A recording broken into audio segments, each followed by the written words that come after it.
नमस्कार शेतकरी बंधूंना, मी आपला शेतकरी मित्र किशोर.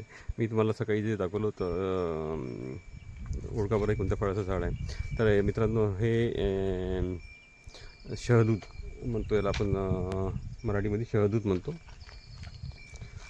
मलबेरी जो म्हणतो आपण तो आहे, तो मलबेरी. हा बघा मित्र, असं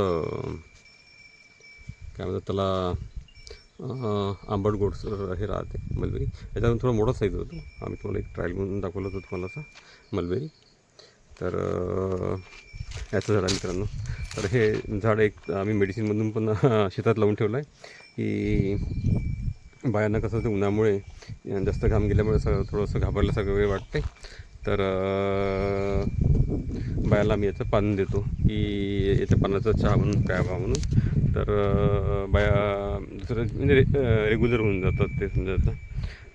तर एक हा मेडिसिन म्हणून त्याचा आम्ही वापर पण करतो, आणि फळं थोडेसे असे आंबटगोड खाण्यासारखे म्हणून पण हे करत असतो मित्रांनो. तर मित्रांनो, व्हिडिओची माहिती वाटली तर शेअर करा मित्रांनो. धन्यवाद मित्रांनो.